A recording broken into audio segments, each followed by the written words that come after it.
Welcome to another edition of Inside Town Hall. I'm Jim Cameron, Program Director here at Darien TV 79. And our guest today on the program is Carolyn Bain. She is the chair of the Advisory Committee on Sustainability. And this program, as you, our faithful viewers, know, is all about what goes on inside Town Hall. And we're going to be talking to a number of chairs of boards, commissions, advisory groups, etc., about what those organizations do. So I'm thrilled to have Carolyn with us. This is our first time interviewing her, although the group that she works with has been around for a number of years. Let's talk just a little bit about your own background. How long have you lived in Darien? We've been in Darien for 30 years. 30 years, great. Yes. And your husband was a member of the Board of Selectmen? Yes, he was on the RTM, then he was on the Board of Selectmen for 6 years, and he's on the RTM again. Right. And what's your background? Were you a student of ecology or any such thing when you were in school? No, actually, I majored in government in undergraduate school, and I have a master's degree in health policy from NYU. But a lot of the, policy stuff that I studied is sort of transferable to what I'm doing now, and which I sort of, my interest in sustainability and environmental issues sort of grew when I became a mother. Actually, I sort of became much more invested in the world and trying to make it a better place. So let's start with a little bit about the Advisory Committee on Sustainability, and then we'll talk about our town dump, favorite topic of many people. Yes. So what is the committee? How did it get started? Who's a member, and what does it do? Okay, great. So it originally started out almost 10 years ago in the fall of 2012. And I was one of the original people on the committee because Susan Cameron asked me to be on the committee. So I said yes. It was put together as a way to help residents understand how single stream recycling works, because single stream recycling was fairly new then. It had been adopted in 2011, but people didn't really understand it. They were so used to, separating their newspapers from their cardboard, from their glass and cans and so forth. So Jamie Stevenson, who was the first selectman at the time, convened a group to basically help publicize single stream recycling and what it is and why it's important. And so we started doing that, but then over the years, our committee went through various iterations. We were originally the Transfer Station Advisory Committee. Then as a few years went on and we started adding materials that people could recycle, we became instead of everyone calls it the dump, very lovingly so, but we sort of rebranded the transfer station as the recycling center. So then we became the Recycling Center Advisory Committee. And then a few years later, as we started looking at energy usage in municipal buildings, energy was added to our charge and we became the Energy and Recycling Advisory Committee. And then most recently, when the Board of Selectmen in late 2018 approved a resolution to join Sustainable CT, that's when we became the Advisory Committee on Sustainability. So we've gone through a different number of name changes, and a little bits of our mission and our charges have changed over the years. So what do we hear this phrase, but what do you mean by the word sustainability? So sustainability, like most generally, refers to being able to meet your needs in the present without sacrificing the needs of people in the future. That's sort of the most generally accepted definition of sustainability. And it applies to things like, natural resources, but it's also like it also has to do with like lifestyles. Like, so for example, I don't know if you want me to jump ahead and talk about like our sustainable CT application, but it's really sort of a broad panoply of things that basically like what makes a town a good place to live in. And this whole idea of sustainable CT came out of the Institute for Sustainable Energy at Eastern Connecticut State University, but they worked with municipal leaders, business owners, heads of not-for-profits, state agencies, and motivated individuals. And over the course of, some period of time, I think it was a year and a half or so, they looked at like what makes a community a good place to live.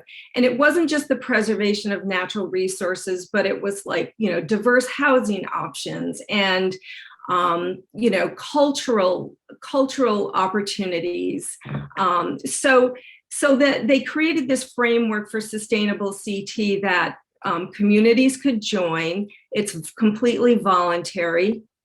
And, our Board of Selectmen approved a resolution, as I mentioned, in late 2018 to become a sustainable community. And we went through the process of applying for certification, which can either be at the bronze or the silver level. There's currently no gold certification.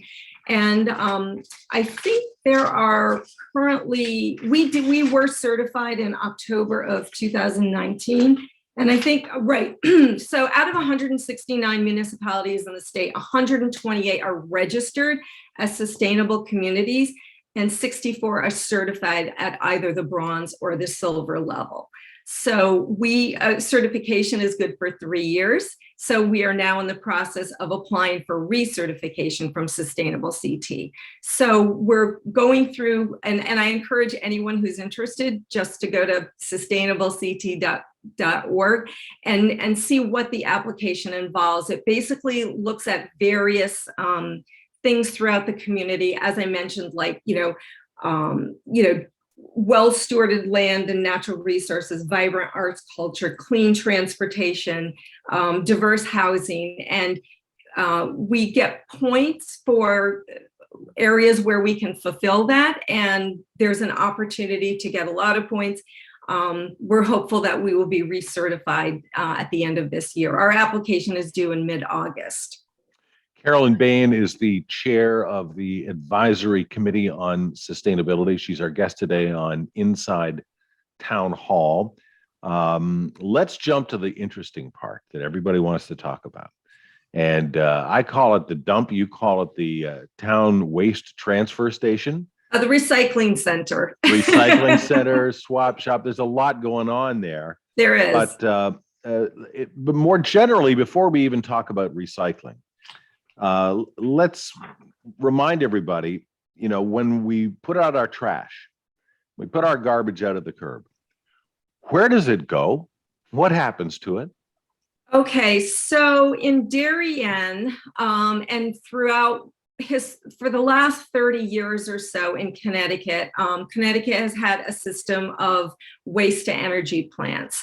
They're incineration plants. They're called waste to energy plants because through the incineration process, the heat creates steam that turns a turbine that can be used to create electricity. So that's why they're called waste to energy plants.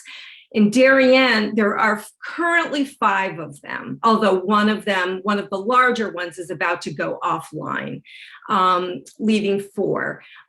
In Darien, our trash is hauled to the Wheelabrator Bridgeport plant, which is the largest one currently. And it's incinerated, and it doesn't, completely make trash go away. There's residual ash. It reduces the volume of municipal solid waste, which is what we call the trash that's coming from towns, by, I would say, down to about less than 20%. So that ash still has to be landfilled. So Connecticut doesn't have any landfills currently, with the exception of one where ash from the waste to energy plants is buried.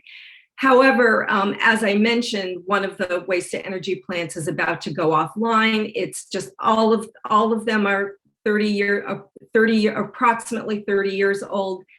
They've been used a lot. They're starting to age out, and that one, the price tag to rebuild it was over $300 million. So that's not going to happen. So, the towns that are, so we burn, or somebody burns our garbage and yes, turns it into electricity. And yes. that sounds like a pretty good deal. So why would we not want to put everything into that incinerator and create electricity? Why recycle? So, well, for a couple of reasons. The first one is that, as I mentioned, it doesn't make it completely go away. There's still ash, and there's also sort of toxic emissions that that are a byproduct of the incineration process. I have visited the Wheelabrator Bridgeport plant, and, they've walked us through the process, and they have, scrubbers and, that sort of try to take, and filters, all kinds of filters and scrubbers to try to keep the emissions low. But there still are emissions, dioxins and so forth, that are emitted during the incineration process. There's also the lost opportunity to try to, when you recycle something, you're reducing the need to have to, get more natural resources out of the ground, for example. So the process of recycling is sort of making it better for the environment. So it's two things. It's that there aren't bad elements of burning trash, but also it's giving you the ability to recycle. So for example, when you pull food out of the waste stream, the food can be composted, and the compost can be used to grow more plants and food, create more food. So it's sort of a lost opportunity when all of that is burned. So let's kind of visually walk through the town dump, the waste transfer station, because originally it was just that. It was a place for either you as an individual resident or your hauler to tip or dump the garbage that was picked up from your curbside, and then it would be taken up to the say this 10 times quick, Wheelabrator. The Wheelabrator plant up in Yes. in Bridgeport. But now it has turned into a recycling center, Mhm. not only for the garbage we're going to burn, but also the things that we want to recycle and repurpose. So where the town dump is. It's on Ledge Road. You pull in, there's a gatehouse. Why is there a gatehouse? Why is there somebody there looking for dump permits? Well, a couple of different reasons. I mean, there's a cost to managing a recycling center or a dump. If you could just let the whole world in, it would, we would be subsidizing whoever comes in, as opposed to Darien residents. Also, there are commercial haulers who use our facility, and they're charged when they bring in. It's called tipping fees. So when you as an individual come in, you're not charged anything unless you want to recycle something that has Freon in it, like a refrigerator, a dehumidifier, so on and so forth. Assuming you have a permit, right? Because you gotta pay for a permit if you're a Darien resident, to prove you're a Darien resident, because there's a cost involved, right? I mean, we were talking about burning our garbage, but the town has to pay to have that garbage taken up to be burned and turned into electricity. Do you know offhand how much it costs the town? Almost $100 a ton. It's almost $100 a ton, right? We want to make sure it's just Darien residents. Out of that. Right. And as you say, reducing that flow of stuff that we're going to burn and things that could be recycled, repurposed, saves the town money. And that means it saves taxpayers money, right? Exactly. Okay. Yes. Yeah, recycling, yes, that was a point that I failed to mention when you asked me some of the benefits of recycling. It helps save tax dollars because anything that we can pull out of municipal solid waste, which is that big hopper, at the top of in the transfer station building, Yep. helps save the town money because we don't have to pay that $95 and change, to tip at the Wheelabrator plant. And So in fact, you don't have to be, pardon the expression, a tree hugger no, to see the financial wisdom in recycling, right? exactly. Yes, no, it does. It appeals to a lot of people because for exactly that reason. And also some of the materials that, like scrap metal, for example, is something that the town actually is paid for. So, there's a place where that's something that you wouldn't put in, and we'll get to that in a second, I assume. But there are a lot of things that you can recycle at the Darien Recycling Center that you can't put in your blue bin. I still call it a Right. blue bin, your recycling bin. Right. And scrap metal is one of those things. And the town is actually paid for the collection of scrap metal. So we're given the okay at the guardhouse. The arm goes up on the gate, and we can drive in. Now, immediately on our right is something I'm going to say new, relatively new. It wasn't there many years ago. It's the swap shop. Right. What is the swap shop? So the swap shop was originally started as a pilot in 2010 with sort of a temporary structure. You may remember it was sort of a fabric membrane.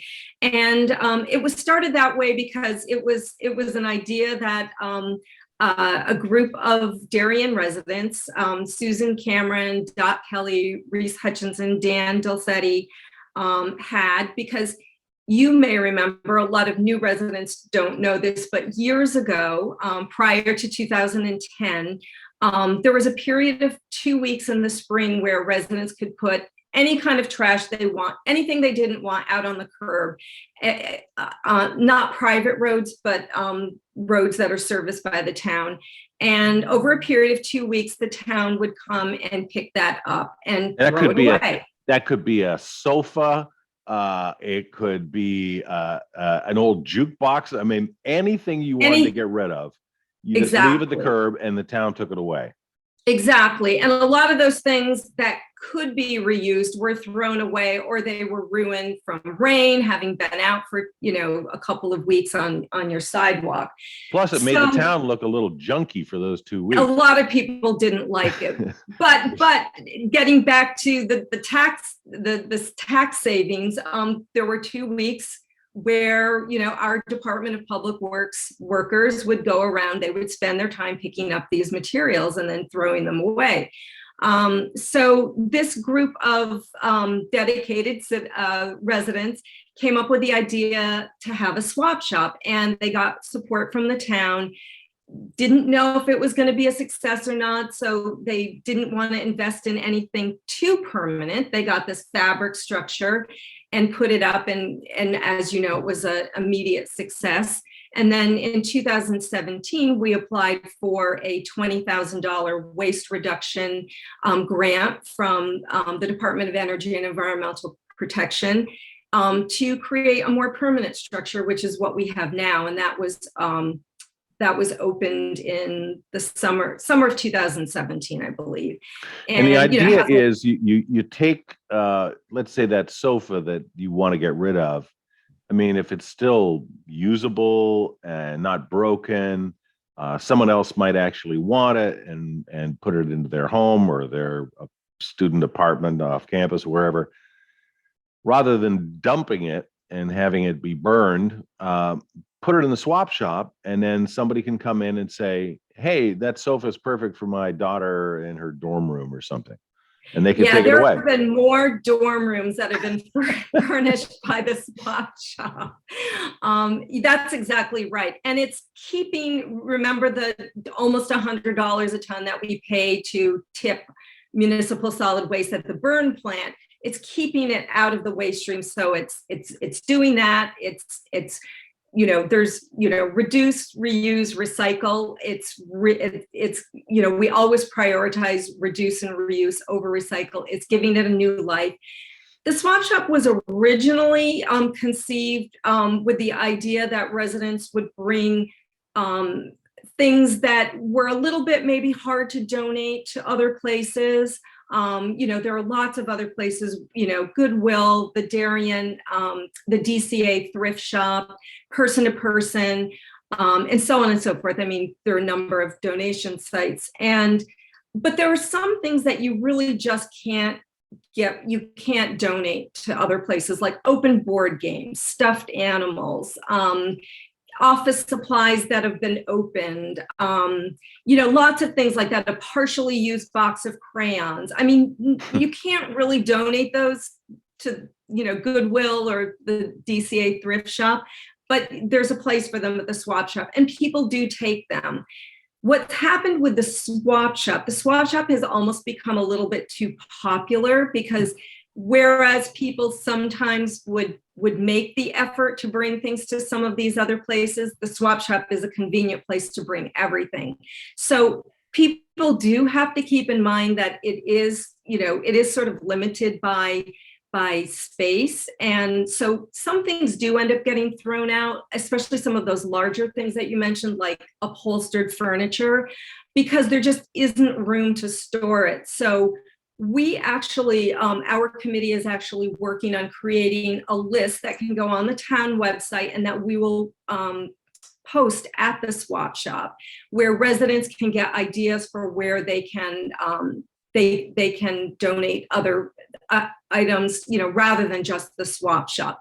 But its main purpose originally was for those things that were hard to donate, to other places.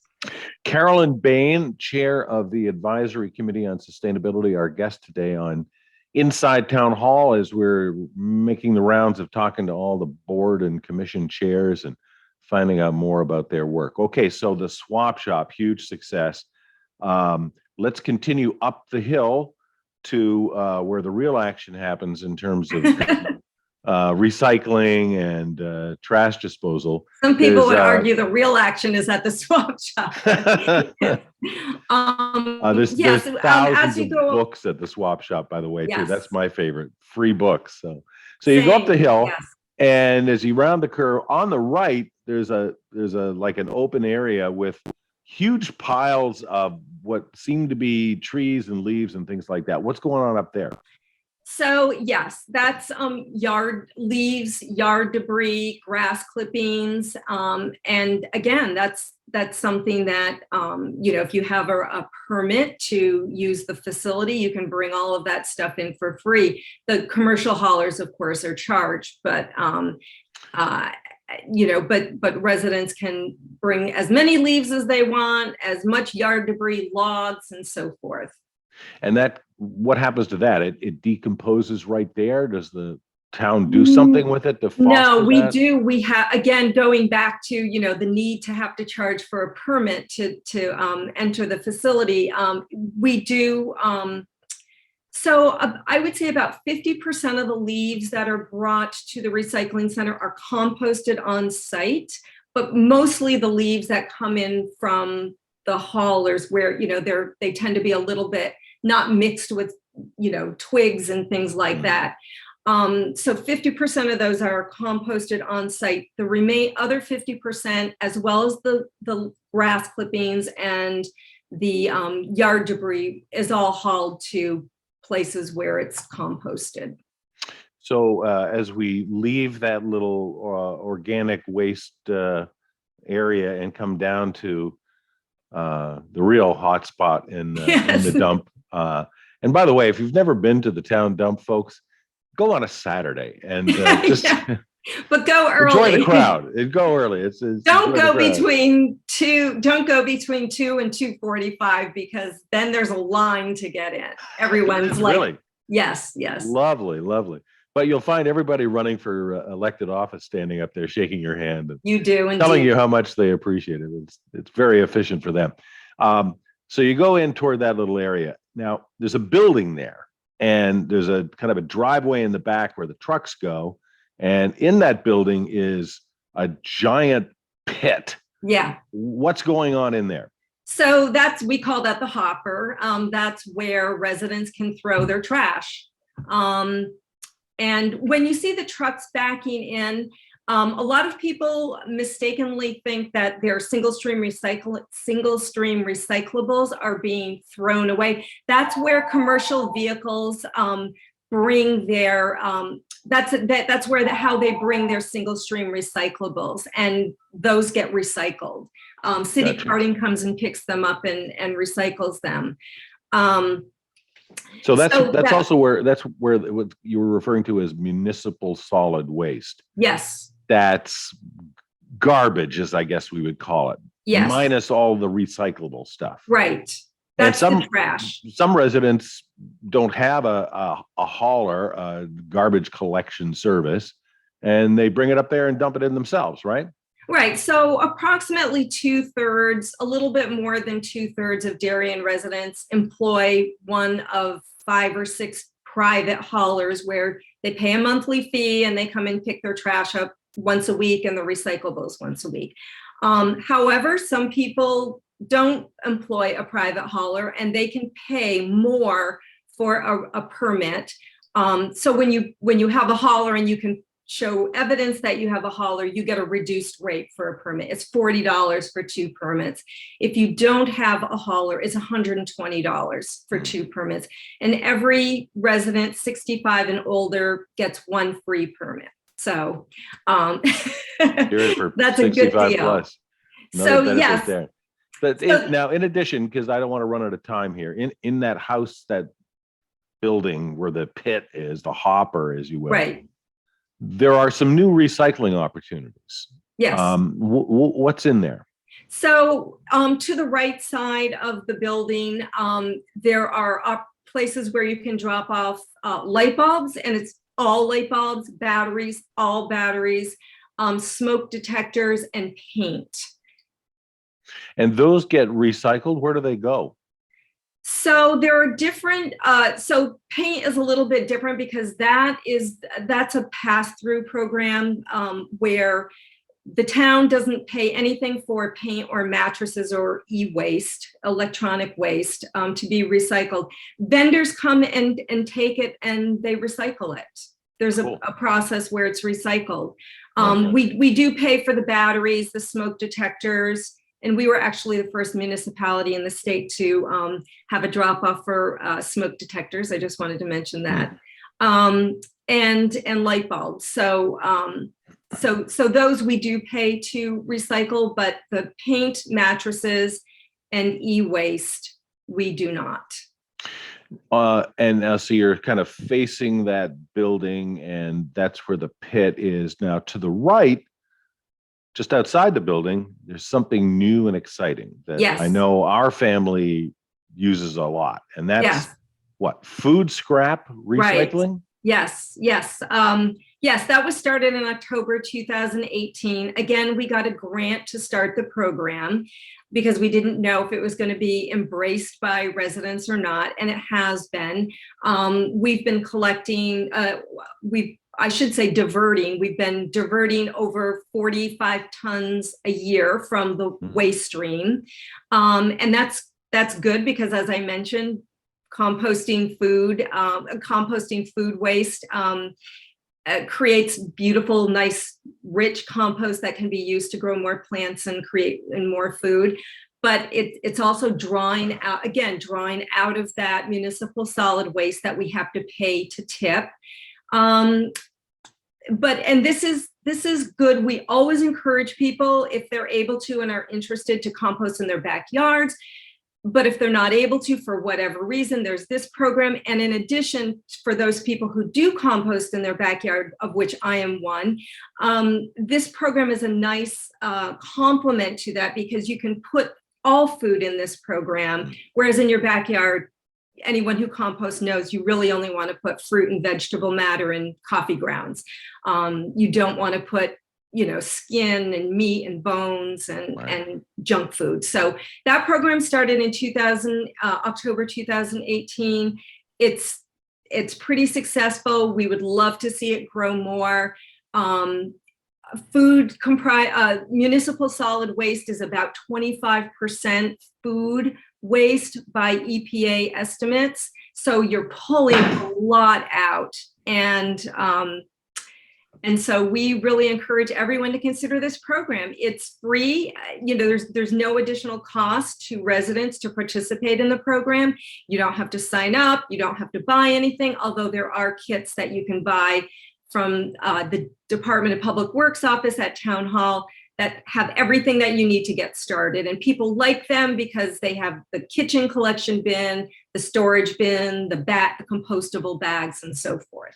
So we're very excited about this. Those bags are important because you're not supposed to take your food waste in a plastic bag. No. Plastic does not recycle, right? No, definitely not. But there are these compostable sort of plastic bags you can get at Town Hall. You can buy them online, and you can use those till the cows come home. Yeah, if you buy them online, we just ask residents to make sure that they are BPI certified. That's a global standard that ensures that they will break down properly in a commercial composting facility. So then our food waste is hauled to a commercial composting facility in New Milford Farms, where through static windrows, it's composted. So food scrap recycling is beneficial not only for the town, I guess, but also for that Wheelabrator plant that we were talking about. Right. Because wet food waste, garbage doesn't really burn terribly well. No, wet doesn't burn very well. Exactly. That's not good for fire. Yeah. Right. Carolyn Bain, our guest today on the program. She's the chair of the Advisory Committee on Sustainability, and we're taking a kind of a tour of the town dump, the waste transfer station, and talking about recycling opportunities. Now, on the other side of that platform, away from the food scrap and the tipping area, there's a railing and a bunch of dumpsters underneath.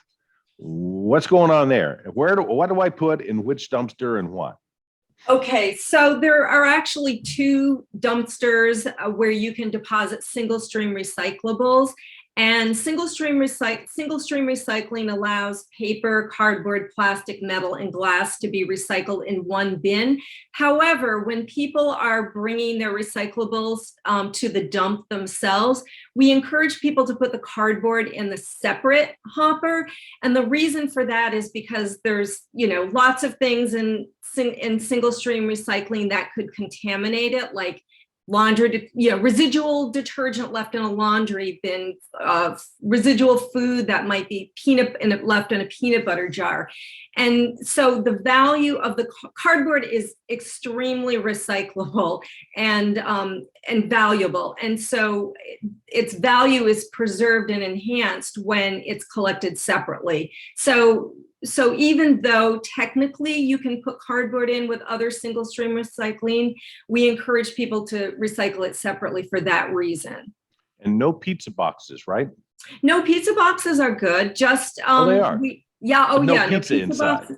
Yeah. So I was going to suggest that every time you get a permit, a recycle your dump permit, you get something that looks like this year it actually has a QR reader on it that takes you to a website called Recycle CT, where you can find out, you can input a material and it will tell you if it's accepted in single stream recycling or not. But even easier, yes, that's the QR reader, the QR code. But even better, I've been encouraging people, there's a free app. It's free on both Apple and other phones. And it is a if you go to Recycle CT, you get this, and it says, can I recycle it? So you put something in. I just put in egg carton, and it asks me if it's plastic, paper, or styrofoam, and it will tell me if it's accepted in single stream recycling or whether it should go in the trash or if there's another place to recycle it. We will put that information about the app and the QR code in the closing credits of our our program. You mentioned something I forgot to warn you I was going to ask about, and that was the S word, styrofoam. I Yeah. thought styrofoam was banned in Connecticut, and yet I still see it. So there actually have, over the last few years, there have been a couple pieces of legislation to ban styrofoam. This year it was styrofoam in schools and as takeout containers from restaurants. It wasn't styrofoam in general, but from those two areas. It didn't pass this year. That doesn't mean anything. It sometimes takes multiple years for something to get passed through the state legislature. So I'm hopeful that it'll be passed again in the future. But what's wrong with styrofoam? Styrofoam by itself almost anything by itself can be recycled. That's the way it is. But when put in with other things, styrofoam breaks very easily. And so the problem with it is that it is a huge contaminant of other recyclables, thereby reducing their value. So, and it also just makes a mess. It gets caught in the gears and things at the sorting facility where recyclables go. So it's not accepted any longer, even though it used to be. The other few items that used to be accepted that no longer are plastic film, and that's like plastic bags, dry cleaning bags, Ziploc bags, the overwrap that comes when you buy, bottled water or soda cans, or paper towel. That's called product overwrap. That's anything that's that sort of soft, flexible plastic is no longer accepted for the same reason. The primary one with that being that it gets literally does gets caught in the gears at the sorting facility, and they have to shut everything down.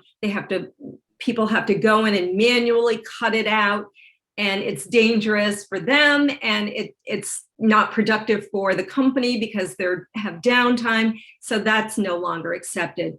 And then shredded paper for the same reason. Again, it's a huge contaminant, those little pieces, and it gets caught in the machinery. So there's really good reasons why things that used to be recyclable no longer have been taken off the list. And then again, anything that's smaller than, like, I tell people like a tennis ball, anything that's smaller than a tennis ball, like a beer cap, anything that's a little cap like that, a small prescription bottle, those things should go in the trash. They should not go in single stream recycling because they fall through the screens and they contaminate other recyclables. So if I have a bottle, let's say a beer bottle that I want to, well, first of all, I can get 5 cents for returning it if it's a deposit bottle to the store where I bought it, right? But let's just say maybe it's a wine bottle because they don't take deposits. Wine bottle, and it's got, cheap one, it's got a screw top on the top of it. Do I take that off before I recycle the bottle itself, or do I leave it? So this is what they advise. If you want, you can screw it on and put it in that way. But if you're going to separate them, you should throw the cap away and only put the bottle in. It should only go in if it is attached to the bottle. And that's true with any small cap. Like if you put, like a sport drink bottle in and put it in and it's screwed on, it's okay, but it should not go in separately because, again, it's going to fall through the screen and contaminate other recyclables. And bottles and cans and, let's say, deli takeout plastic things, you want those cleaned, right? I mean, they don't have to be sterilized, but you don't want any food junk sitting in them. I mean, you basically, we tell people that they should rinse things. You don't have to get every iota of peanut butter, because some people are like, oh, like, I don't see the point of recycling because I use more water to clean. Well, you don't have to get every last bit of the peanut butter out of the jar, but we basically, like I've looked in the single stream hopper and I've seen like plastic salad containers with salad left in it. That's the kind of thing we don't want. A little bit of peanut butter in a jar is not gonna hurt things, but we want things to be basically rinsed and not free floating food. You had asked about pizza boxes. Pizza boxes are recyclable, but we tell people to pull the liner out, and if any paper that might have grease on it, if the grease has saturated the bottom of the box, you should probably throw it away. But we don't worry too much about that, but it's the liner mainly that has the lots of grease on it.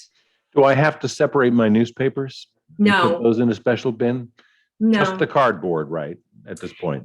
Yeah, I mean, and again, if you aren't bringing your recyclables to the recycling center yourself, you can put those all in that your hauler will come and pick up. We only encourage people to separate it when you go to the dump, because again, it just preserves its value. Right.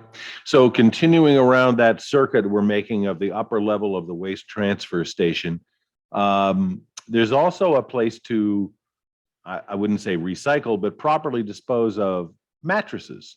Yes. What happens to them?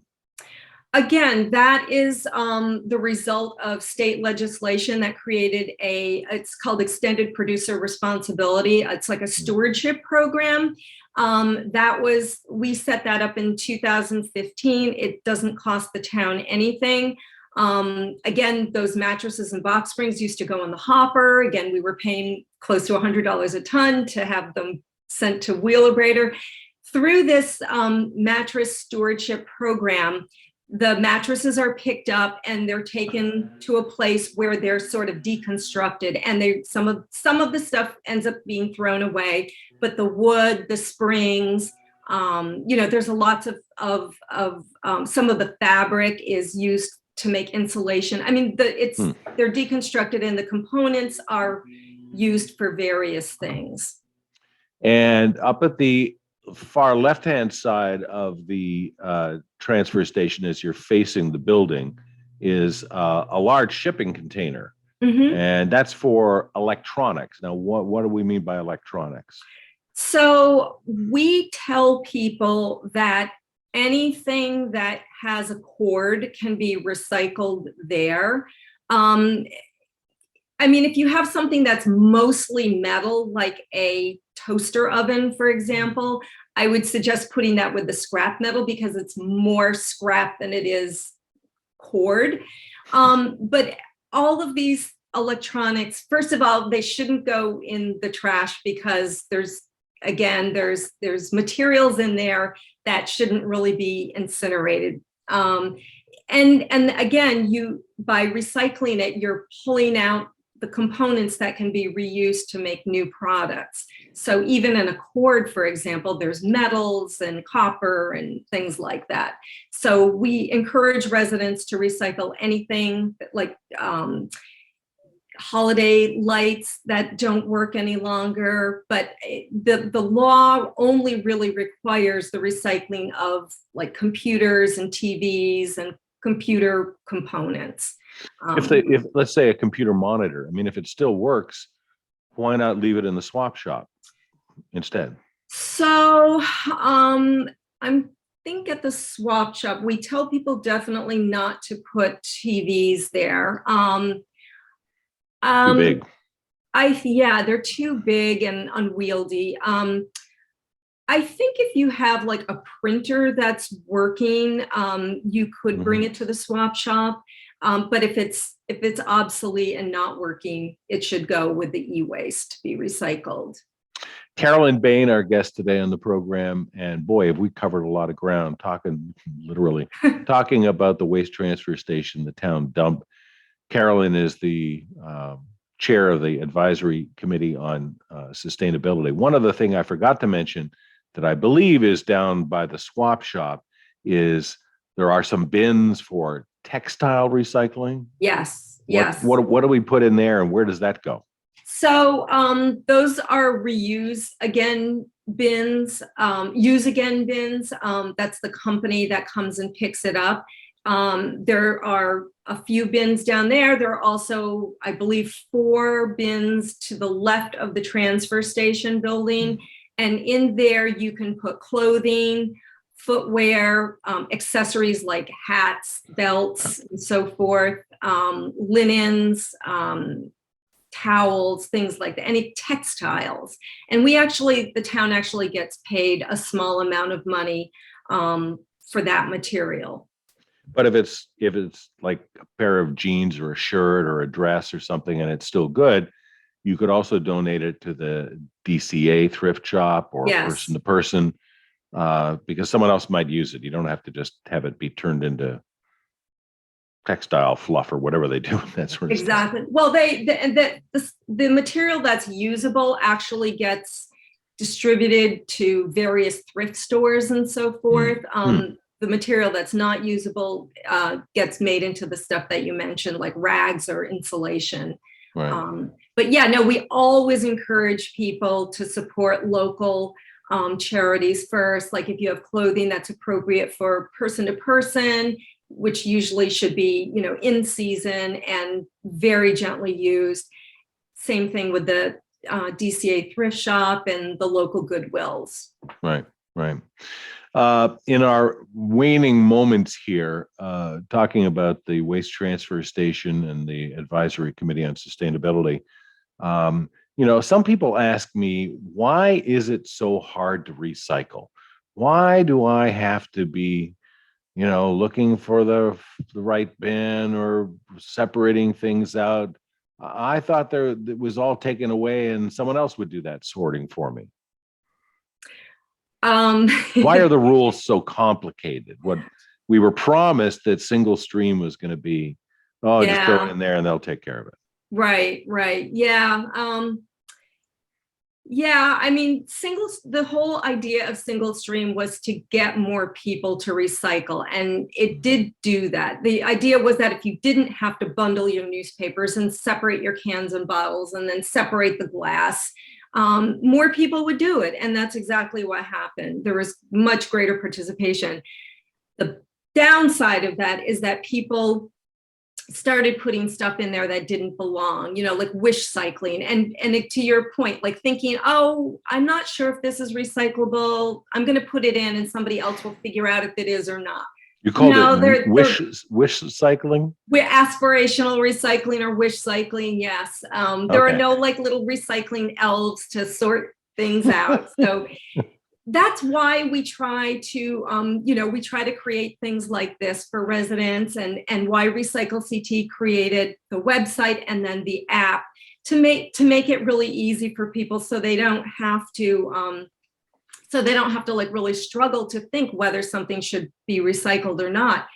I mean, I tell people that roughly the things that should go in your recycling bin at home are, paper, cardboard.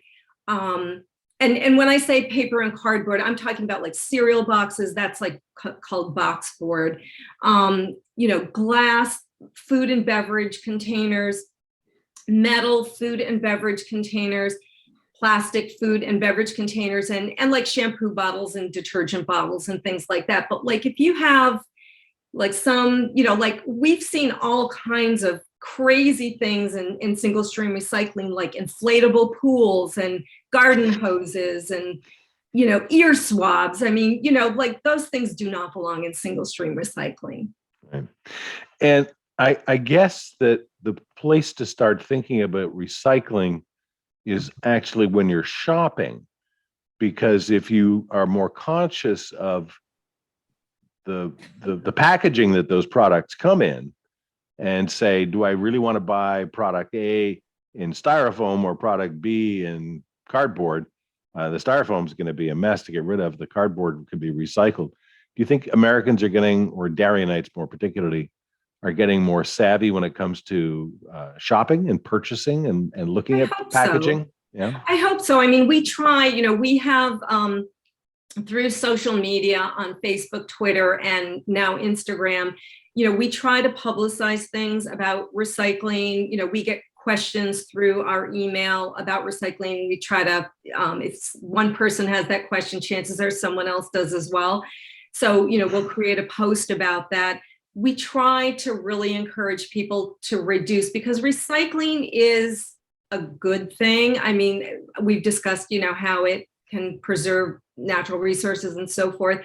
But it's even better, I talked about the recycling triangle, which is reduce, reuse, and recycle. Reducing and refusing are better than recycling.